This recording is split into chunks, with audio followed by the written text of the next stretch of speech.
Kunjani peeps. Happy Heritage Day to every person out there and to everybody watching this video. Firstly, thank you so much for watching my first video. Wow, I didn't expect that sort of response on it. Not quite sure what I expected, but not that. Thank you to everybody for the words of support and people joining in, watching, sharing, liking, doing what social media people do with social media stuff. Thank you so much for that. Guys, I would like to start, let's call this episode 1.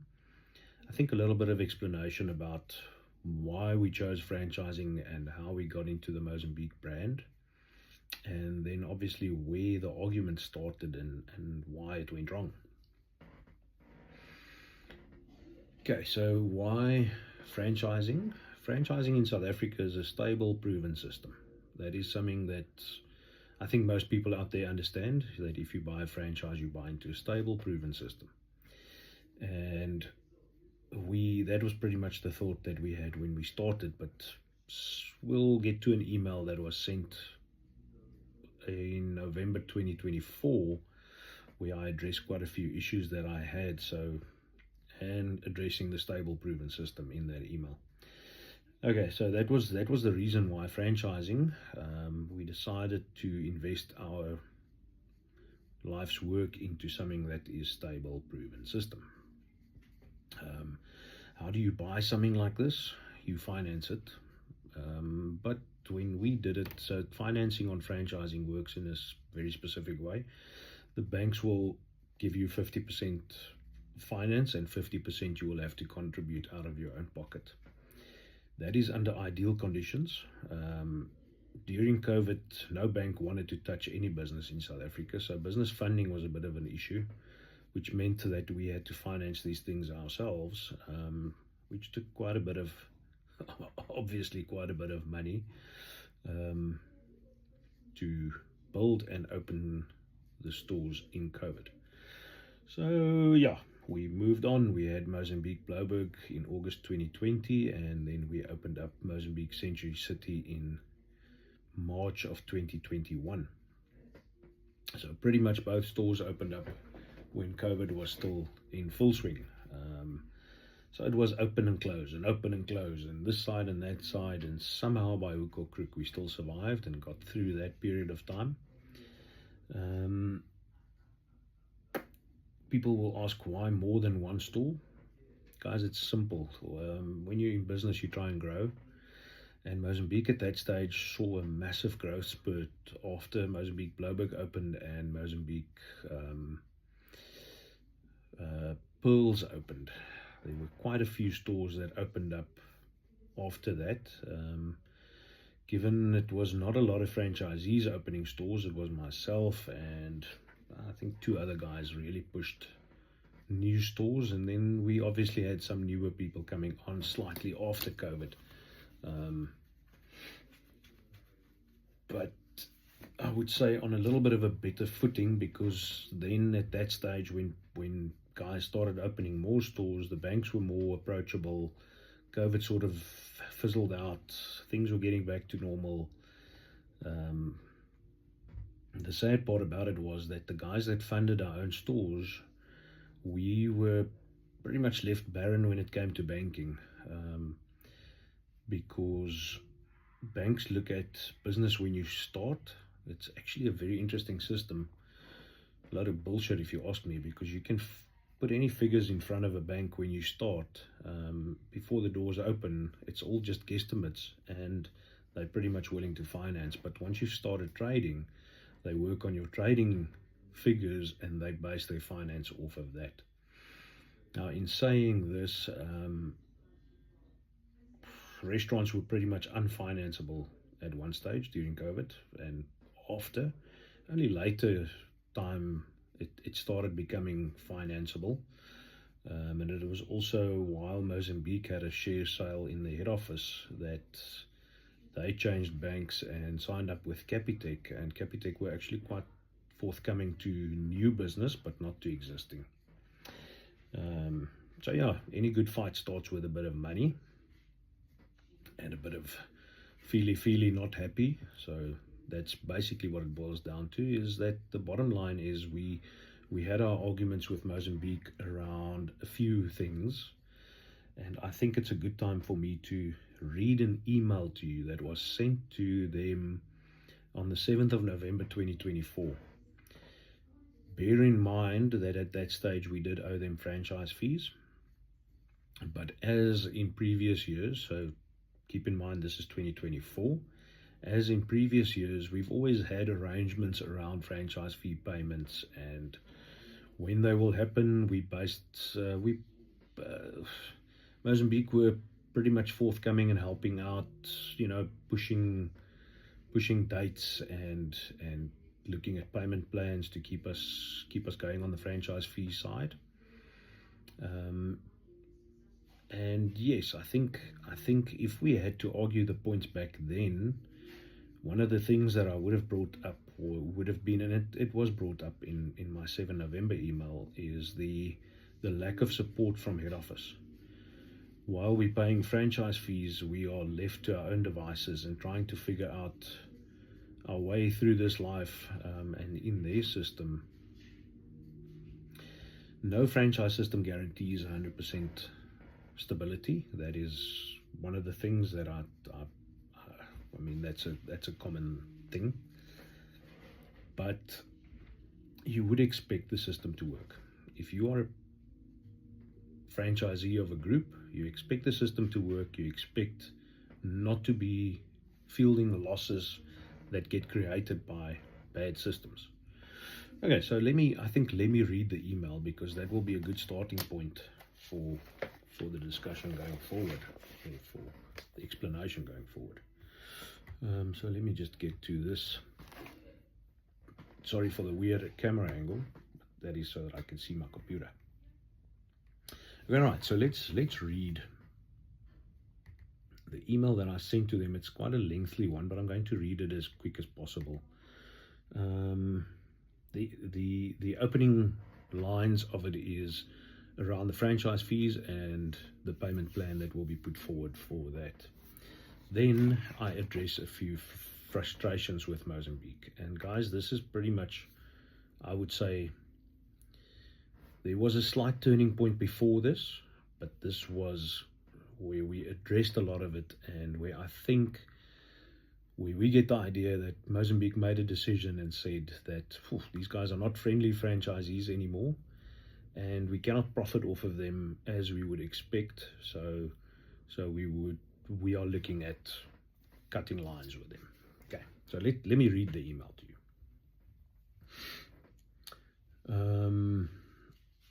I feel these. Okay, so I would like to also address a few frustrations that we have with Mozambique head office currently. I feel that these issues have potential to damage our working relationship that we have built over the past few years. Okay, so I start off with saying we have been promised gross profits of 62% on numerous occasions should we buy the bulk of our stock from Mozambique Distribution. We made a business decision to support distribution fully earlier this year. This decision was based on the promise of better profits and following threats that should we not comply, we will be charged more on listed items. We are yet to see a month where we achieve anywhere close to the promised number. This is not by fault on our side, as we have proper stock controls in place and adhere to them daily by way of daily stock takes. Further to this, we have seen serious negative cash flow as we converted 30 and 60-day accounts with reputable and long-standing suppliers to 14-day accounts with Mozambique Distribution. We are under consistent threats and pestering by individuals in the employment of Mozambique that orders will be cancelled and further charges incurred should payment not reflect before stock is dispatched. This is unreasonable and ungrounded, seeing that our distribution accounts have always been paid timeously. These sort of actions create unnecessary doubt and stress to us as well as our employees. Case in point, Friday, 1 November 2024, where we had to jump through hoops to get stock delivered and yet payment was made before close of banking hours. This further threatens our trading ability as we are reliant on stock to be delivered in good time. We have never in 8 years of restaurant ownership been refused delivery of stock by any suppliers, as we pride ourselves on maintaining good working relationship with our suppliers at all times. I get the feeling that distribution forgets that we are a customer and should be treated fairly and with due respect, as it is after all our support that keeps the doors open. I would hope that we pay the same price for licensed items as any other store in other regions. We cannot take charges such as transportation, etc. upon ourselves because we trade in a different region. Surely these costs should be for the distribution, as we run a one-price menu in all regions. This would also impact our profitability, which in turn puts us in a position where we cannot service financial obligations such as franchise fees, etc. Okay. Very important to note here, guys, is that nowhere do we say that we will never pay, or whatever the case is. This email centers around promises that were made to us. We discussed, I raised the point where we said 62% gross profit. Guys, that is what restaurants run on. 62% gross profit on, let's do math and why it's important. 62%, let's say we do a turnover of, let's do 20 million. Okay. Times 62%. That is 12.4 million rand per year, right? Which should be your gross profit that you use to pay whoever you pay. Okay. If we take 20 million and we take 4% off because we achieved 58%,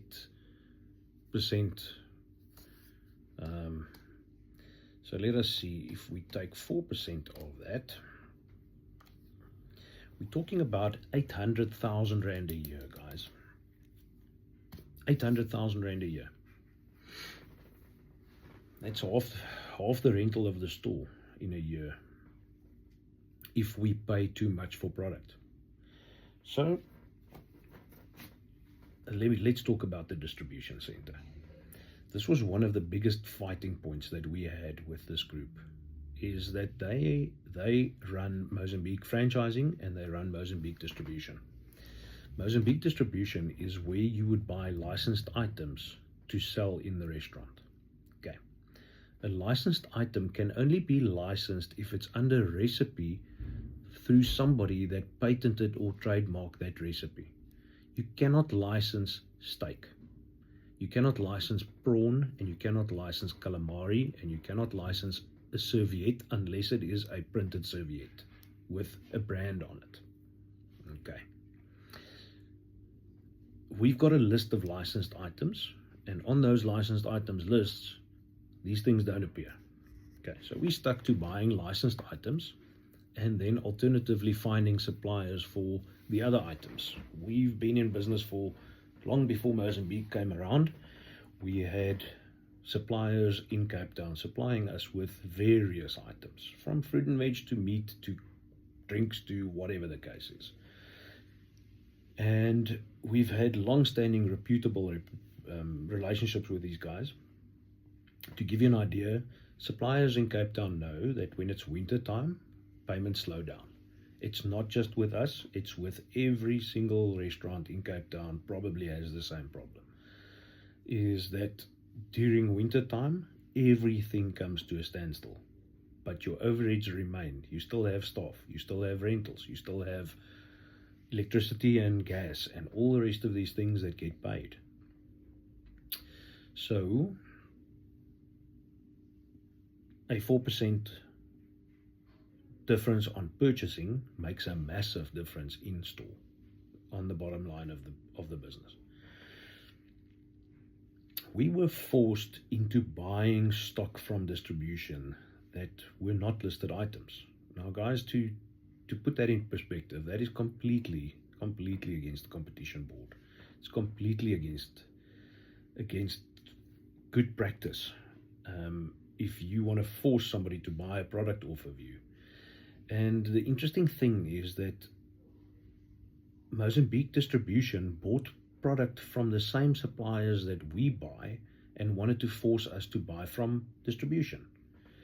To such an extent that where I spoke about people harassing us for buying, it's where an operations manager literally sends us a message to tell us that he is doing us a courtesy of allowing our meat supplier to supply us meat, and they've done a national deal with him and we have to now buy through them. And I said, no way. Actually, I didn't say that. Friedel said that. She lost her shit and put it on a internal group where all the franchisees were on, and she said, I'm not interested in this. It's not competitive practice. If you're forcing us to buy a product for more expensive from you than what we can get it from anybody else, and you want me to pay you within 7 days while I get 60 days from somebody else to pay it. And that is how business gets created in Cape Town. We get 60-day accounts so that we can run our businesses through winter. Summertime comes, we catch up. Wintertime, we continue through those accounts. And you force us to convert our accounts to your business accounts and buy from you so that you can make more profit off of us. And the day we refused to do that was the day that Mozambique turned their backs on us and said, we are probably not creating the profit in their brand than what they were expecting. So they were expecting us to buy product from them, pay franchise fees, pay marketing fees. We bought some of the product from them, but not all of it. And it's okay.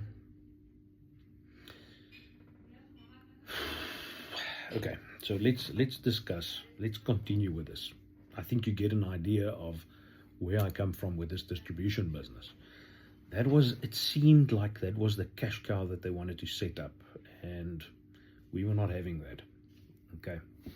So let's go on to the next thing. You remember that I said that we buy into a business because of the systems. Okay. Further to this, we have had no constructive input from operational staff employed by Mozambique head office from start of our trading operation back in 2020, yet we pay the full franchise fees without offset or discount whatsoever. As you are aware, we had serious issues in stores because systems and procedures were lacking. We've had to forge our way through numerous operational challenges and financial losses in the process, all for our own account.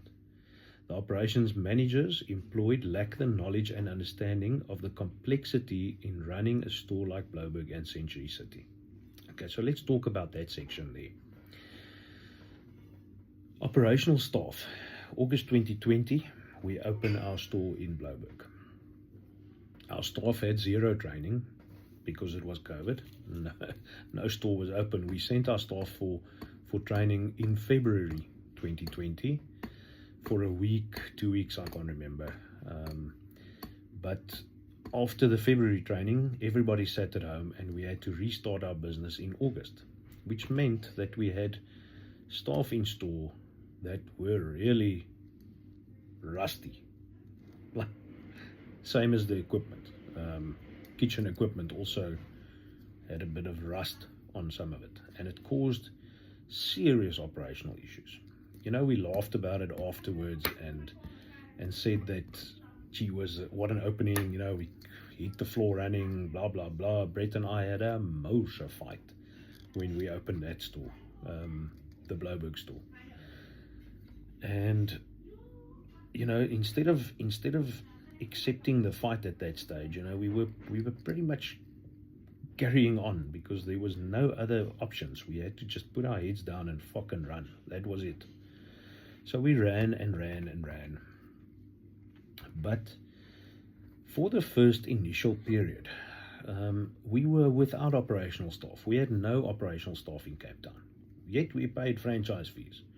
The marketing wasn't up to scratch. Yet we paid for it.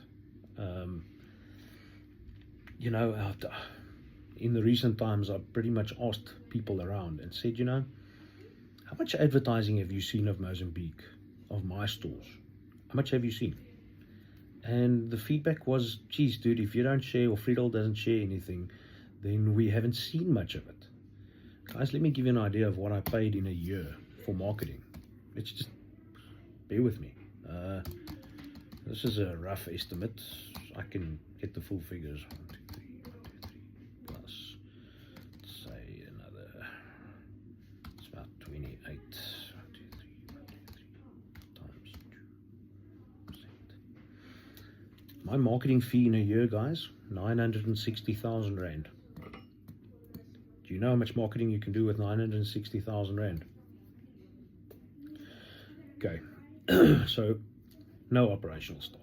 Eventually they get employed. And I don't want to take on people personally, because that I don't feel that's necessary, but I want to read the email as it stands. I had a guy in my employ, and I'm not going to mention his surname, but his name is Sean, not my brother.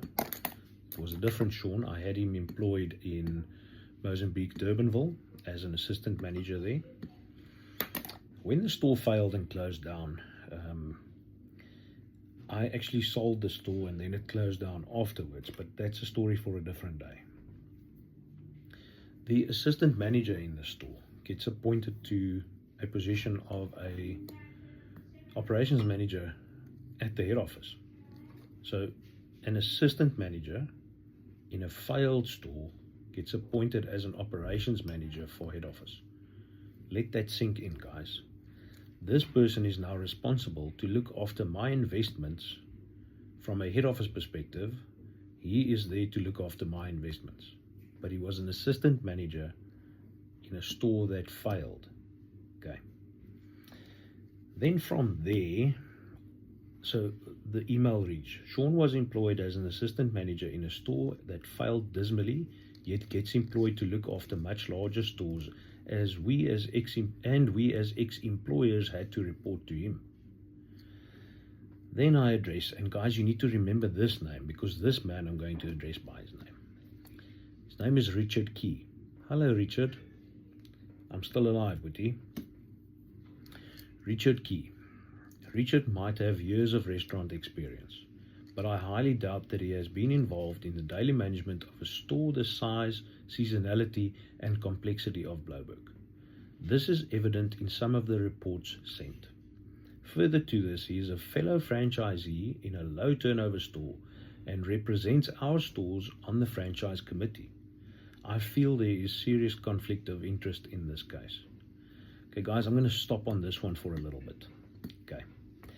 Richard Key was an employee of Ocean Basket years ago with Brett Michelin, who is the CEO of Mozambique. Okay, keep that in mind. I was approached to convert a store, Mozambique N1 City, which is a mall in Cape Town. I was approached to convert that store to a Mozambique from whatever it was called, something. The owners of that store, Richard and Gillian Key, offered it up for sale because it wasn't making money. That's the long and short of it. So they tried to sell the store. I went to go and have a look at it, and I said, I don't think it's going to work. It was offered to another franchisee, and he said, doesn't think it's going to work. So eventually we end up seeing that Mozambique N1 City, whatever it was before, Mozambique is opening. And I'm like, oh, okay, cool. Somebody bought the store. Then I see, oh, no, it's Richard and Gillian that's converting the store. And I was like, hey, cool for them. The nice about this is now I can see if I made a mistake or not. Because if the store does very well, then I'll go, fuck, okay, my judgment's clouded. Or if the store does really shit, I can go, it wasn't me. And the store opened up, and it was a fucking disaster, guys. I'm really sorry to put it this way. And Richard, I really feel sorry for you guys that you opened that store, because it must have cost you quite a packet. So yes, I wasn't wrong. The store wasn't doing great. It was really a low turnover store, and I don't know, somewhere along the line, Mozambique decided that it's a good idea to have a franchisee working in the operational side of the business. So Richard got employed as an operations manager for Western Cape. Okay. Franchisee, operations manager. And I question this and I say that there's a conflict of interest. Okay, so just keep that in mind. Okay, we'll get to that. Then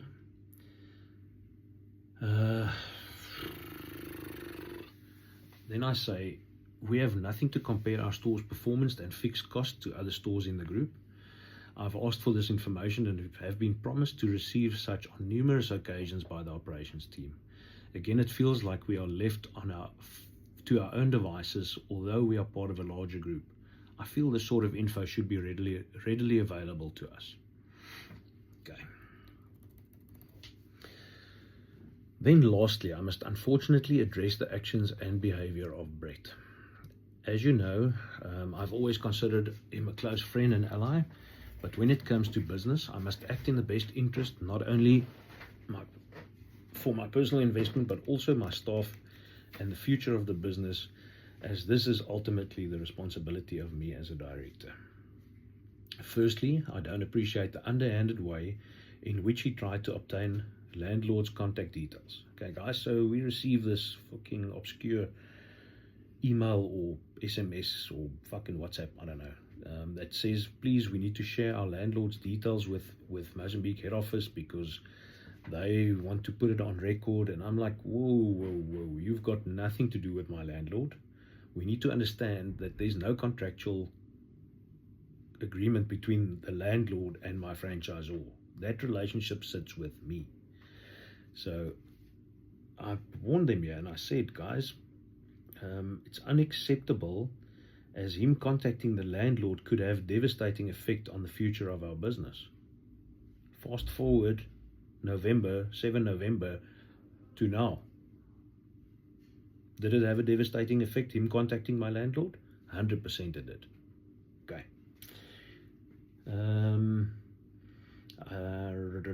I must state that he cannot contact them for any reason whatsoever, as they are already difficult to deal with on any good day. Guys, Eden on the Bay landlords.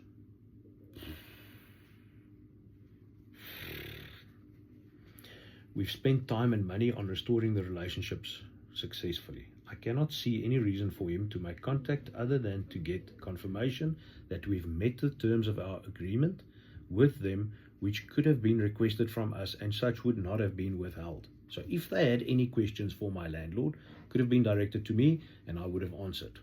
Okay.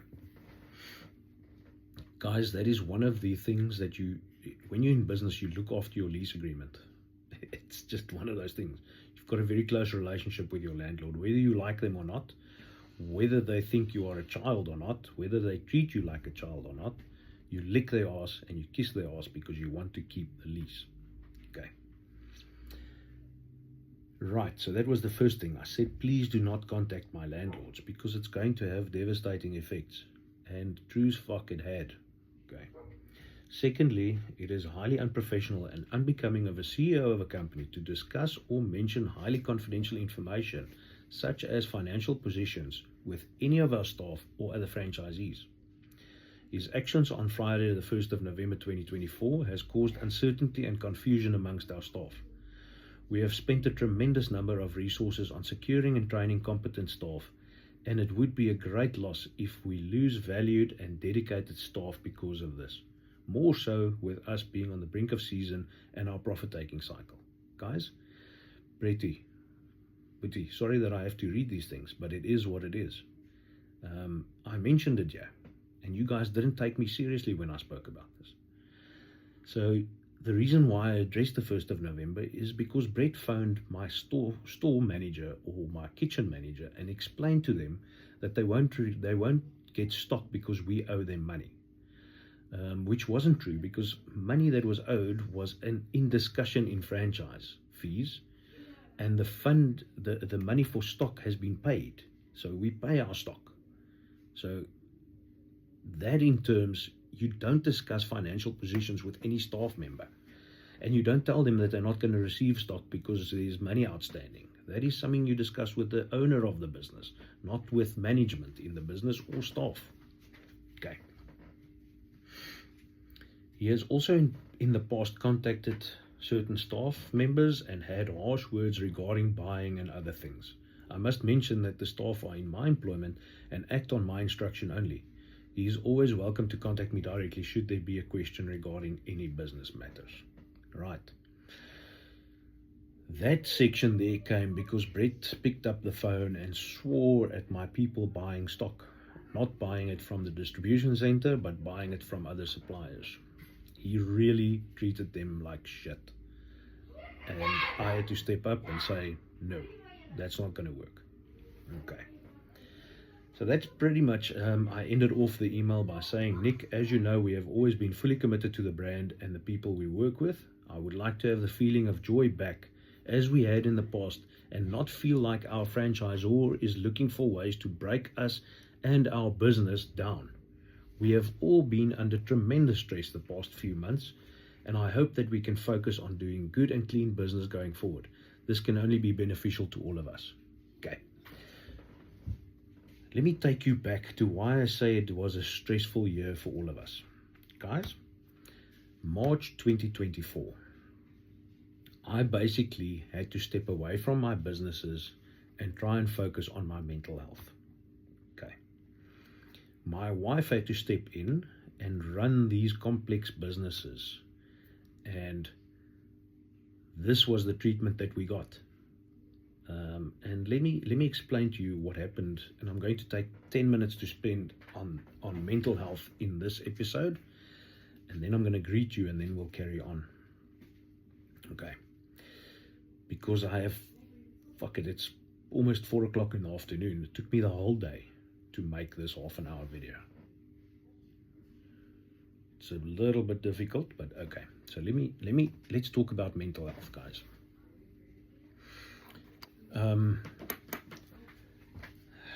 You don't realize how bad people's mental health is until you get to a stage where you need to see a psychiatrist or a psychologist and try and make an appointment, and then you realize that the world is pretty broken at the moment. People are traumatized, people are battling, and that's why we need to be slightly better with each other. We need to look after each other's feelings and happiness, because the world is tough, guys, and we shouldn't be contributing to that. Okay, we need to be nicer people and stop being horrible people. Okay, so let me tell you my journey of mental health. I'm just going to recap it quickly. I fell ill in July 2022. It was the first time I realized that something's not quite lekker here. I basically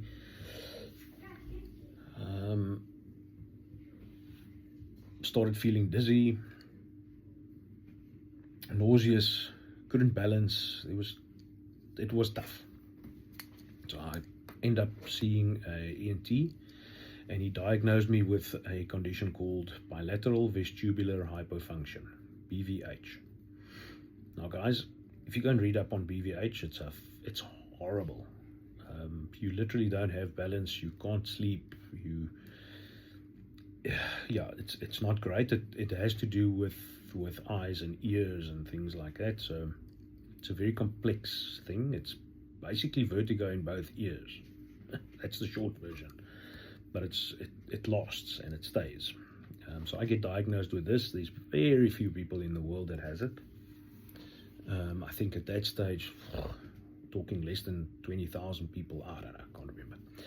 Anyways, after this diagnosis, I'm in bed most of the time, guys. I can't get out of bed. I can't drive. I can't eat. I can't sleep. And it's stressful. We're busy. It's work. It's, at that stage we were planning. I'm not quite sure if Mozambik, Durbanville was open yet, or if we were in the planning phases. Whatever it is, it was quite hectic.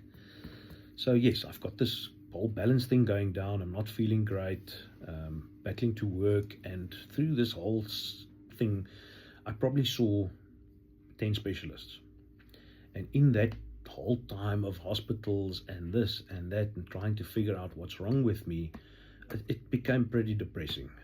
For somebody that's high, if you knew me 5 years ago and you know me today, 5 years ago I was a high performing individual. I could work 22 hours a day. There were really times where I worked in a week. I would sleep 2 hours in a week, guys. So yes, that took a massive toll on my health.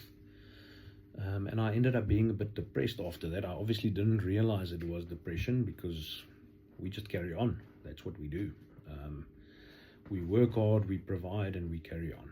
So 2022, this was pretty much half of my life was fighting to stay alive. That brought a lot of strain on our household, brought a lot of strain in my businesses.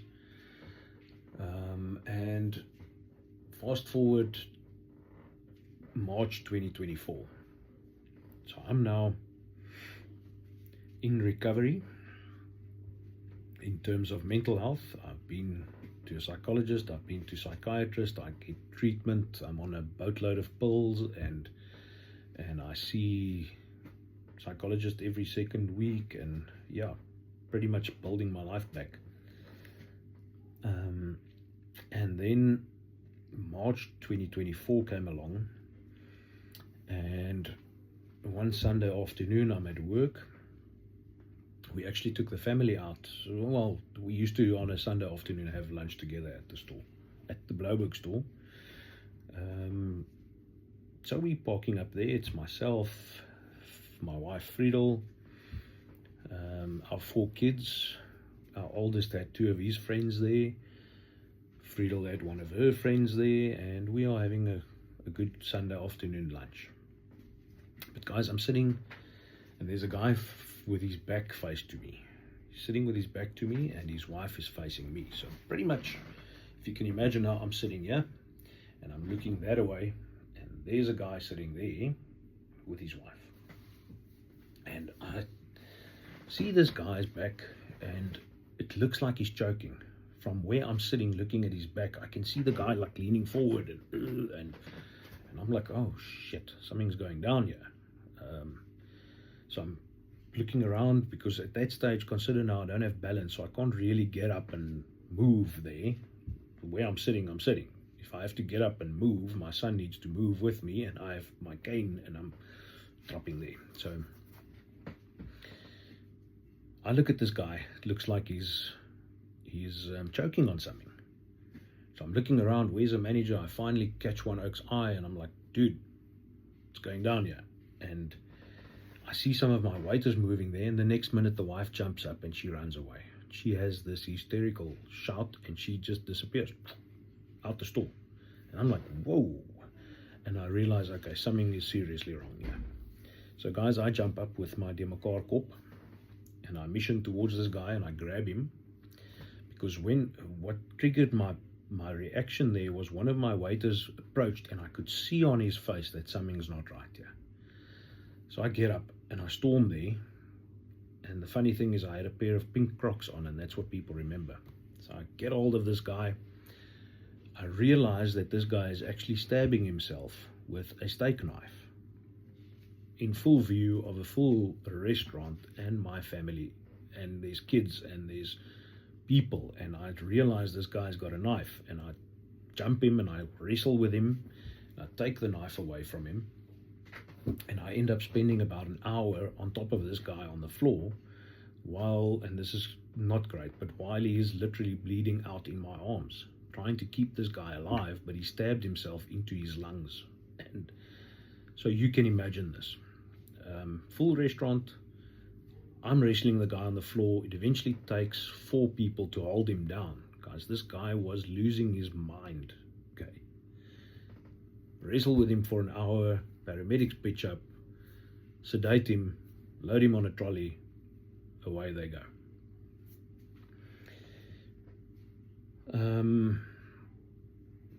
To say that was a traumatic experience, we all went for counseling. It was something to work with. So that put me back quite a bit again in terms of trauma and things like that. But I continued my journey with this, and this is where systems fail. is in that instance, I would have expected, because we had to make a call to our franchisor and say, listen, boys, there's a problem that happened here.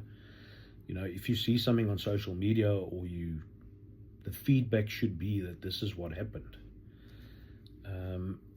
And I don't know, I sort of had an expectation of them going, okay, hold on, can we sort out staff? Is there something we can assist you guys with? The reaction we got back from them was pretty much, good luck, guys. Enjoy. Hope you get it sorted out. So, March of 2024 is where I stepped away from my business to look after my mental health. And this was where my wife stepped in. And guys, consider this. It's a mother of 4 children. It's a wife. It's a friend. It's a daughter. And the amount of support that she received from Mozambique head office was shocking. Shocking. The only thing that we had support on was every day when you woke up and you open your eyes, you had anxiety about what is changing in this system today. What email can we expect? What do we need to look out for? Where do we need to bat? What do we need to do? Instead of us focusing on our day-to-day business and on our family to keep the unit together, Mozambique decided to make it even more difficult instead of supporting. And guys, on that note, I would like to just say to people out there, if you're dealing with somebody with mental health issues in your family, if you are somebody that's battling mental health, reach out. Reach out. You're worth more. I know it's easy to say. Well, it sounds easy to say, guys. My mental health is so fucked that some days I literally cannot speak. So, we need to start looking after ourselves and protecting people. Okay, so that's my little pearl of wisdom for today, is look after each other, love each other, okay, and love yourself. Self-care, people, self-care. Okay, that's me for today. The next one we will talk about our friend Richard Key, because then it's going to start getting interesting. Keep this email in the back of your minds. The next chat we'll have will be about Richard and Gillian Key and Mozambique Century City. Love you.